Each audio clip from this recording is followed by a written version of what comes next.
जंग। ये शब्द सुनते ही क्या ख्याल आता है? सरहदें, फौजी, टैंक, तोपें, यही सब है ना? लेकिन एक जंग ऐसी भी लड़ी गई थी जो इन सब चीजों से बहुत दूर थी। एक ऐसी लड़ाई जो दुश्मन के दिलो दिमाग में लड़ी गई। आज हम बात कर रहे हैं एक ऐसे असली जासूस की जिसके कारनामे सुनकर शायद जेम्स बॉन्ड भी थोड़ा आम सा लगे। सोच कर देखिए, एक अकेला इंसान जो दुश्मन की फौज में घुस जाता है और उसे अंदर ही अंदर से खोखला कर देता है। उनका नाम था रविंदर कौशिक। लेकिन ये नाम सिर्फ कुछ ही लोग जानते थे। पाकिस्तान की इंटेलिजेंस एजेंसी आईएसआई उन्हें एक अलग और ज्यादा खौफनाक नाम से जानती थी, ब्लैक टाइगर। तो सवाल ये उठता है, आखिर एक मामूली सा लड़का इतना बड़ा, इतना खतरनाक जासूस बना कैसे? कहानी की शुरुआत होती है एक स्टेज से। एक नौजवान लड़का जिसका बस एक ही सपना था, एक बेहतरीन एक्टर बनना। पर उसे क्या पता था कि उसकी एक्टिंग का हुनर उसे जिंदगी के सबसे बड़े और सबसे खतरनाक स्टेज पर ले जाएगा।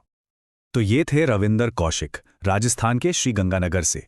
कोई मिलिट्री बैकग्राउंड नहीं, कोई पॉलिटिकल कनेक्शन नहीं, बिल्कुल एक आम परिवार। लेकिन एक चीज आम नहीं थी, उनका हुनर, एक्टिंग।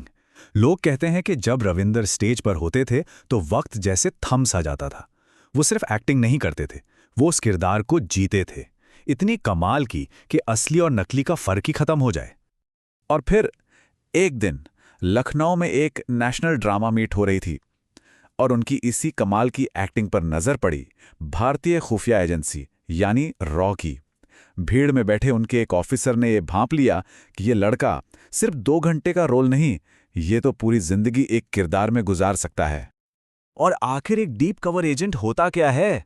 यही तो है, एक ऐसा इंसान जो अपनी पूरी पहचान, अपना पास्ट, सब कुछ हमेशा के लिए दफना दे और एक नया इंसान बन जाए, एक चलता फिरता, सांस लेता हुआ झूठ।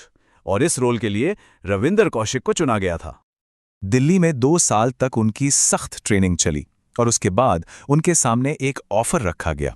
एक ऐसा ऑफर जो उनकी दुनिया को हमेशा हमेशा के लिए बदलने वाला था। यहां दांव पर सिर्फ जिंदगी नहीं थी, यहां तो पूरा वजूद ही मिटाया जाना था। उन्हें साफ साफ बता दिया गया, तुम्हारा नाम, तुम्हारा मजहब, तुम्हारा परिवार, सब कुछ आज से खत्म। और सुनो, अगर पकड़े गए तो भारत सरकार तुम्हें पहचानने से भी इनकार कर देगी। ऑफिशियली तुम कभी थे ही नहीं। सोचने वाली बात है। रविंदर कौशिक ने एक पल सोचा और हां कह दिया। अब शुरू हुई असली ट्रेनिंग। ये सिर्फ उर्दू बोलना या मजहब सीखना नहीं था, नहीं, ये उससे कहीं ज्यादा गहरा था।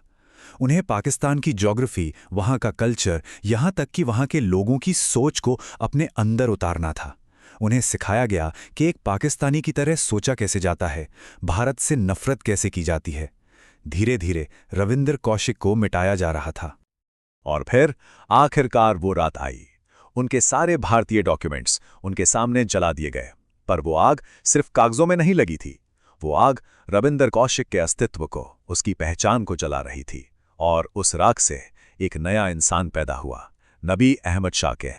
तो अब देखें इस जिंदगी की सच्चाई।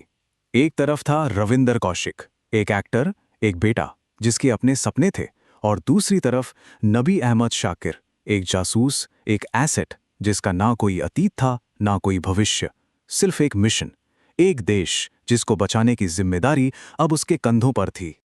साल था 1975। नबी अहमद शाकिर, उम्र सिर्फ 23 साल, पाकिस्तान पहुंचता है।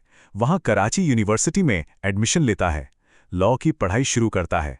पर्दा गिर चुका था और अब असली परफॉर्मेंस शुरू होने वाली थी। और नबी ने अपनी एक्टिंग स्किल्स का क्या खूब इस्तेमाल किया। यूनिवर्सिटी में वो भारत के खिलाफ आग उगलता, पाकिस्तानी फौज की तारीफों के पुल बांधता, खुद को एक कट्टर पाकिस्तानी देशभक्त की तरह पेश करता, और जल्द ही वो पाकिस्तानी आर्मी ऑफिसर्स की नजरों में आ गया। इसका नतीजा, उसे आर्मी में एक क्लर्क की नौकरी मिल गई। सोचिए, पाकिस्तान ने अनजाने में अपने सबसे बड़े दुश्मन को अपने ही घर में जगह दे दी थी। और बस रविंदर कौशिक का काम शुरू हो गया। छोटे छोटे माइक्रोफिल्म रोल्स या फिर सीक्रेट कोड्स में लिखी चिट्ठियों के जरिए वो पाकिस्तानी फौज की एक एक हरकत की खबर भारत पहुंचाने लगे। और ये सिर्फ खबरें नहीं थीं, ये भारत के लिए लाइफ सेविंग इन्फॉर्मेशन थी। इन्हीं रिपोर्ट्स ने न जाने कितने भारतीय सैनिकों की जान बचाई और पाकिस्तान के कितने ही हमलों को होने से पहले ही रोक दिया। इसका असर देखिए, पाकिस्तान के इन्फिल्ट्रेशन मिशंस लगातार फेल हो रहे थे।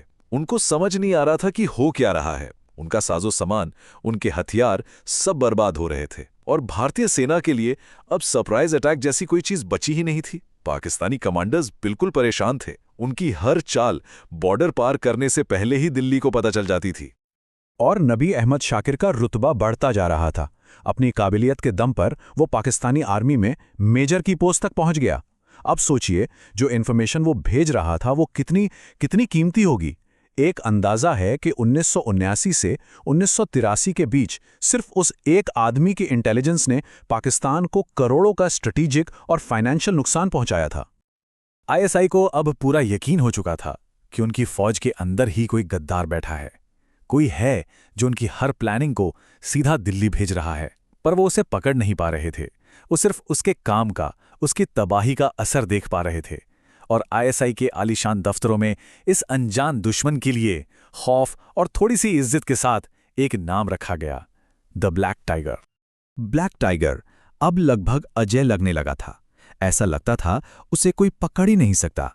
लेकिन इस जासूसी की दुनिया का बस एक ही उसूल है, एक जरा सी गलती और खेल हमेशा के लिए खत्म। और बदकिस्मती से ये गलती रविंदर से नहीं बल्कि भारत की तरफ से हुई। हुआ ये कि 1983 में भारत ने एक और एजेंट भेजा, इनायत मसीह। उसका काम था रविंदर से कांटेक्ट करना, लेकिन उसे बॉर्डर पे ही पकड़ लिया गया और आईएसआई के बेहद क्रूर टॉर्चर के सामने वो टूट गया और उसने एक नाम उगल दिया, नबी अहमद शाकिर। बस एक झटके में आईएसआई के लिए सारी कड़ियां जुड़ गईं। रविंदर की गिरफ्तारी बिल्कुल शांति से हुई। कोई शोर शराबा नहीं, कोई वारंट नहीं। एक जीप आई और उन्हें एक अनजान जगह ले जाया गया। वहां उनसे बस एक सवाल पूछा गया, असलियत में तुम हो कौन?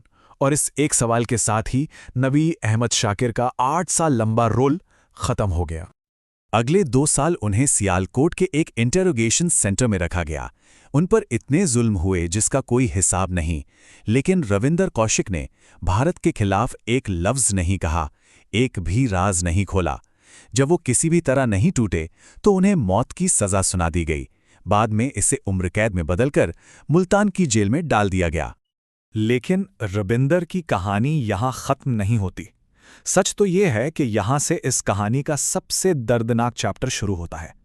सवाल यह है कि उनकी इस कुर्बानी का, उनकी विरासत का क्या हुआ? यहां भारत में उनका परिवार सालों तक दर-दर भटकता रहा।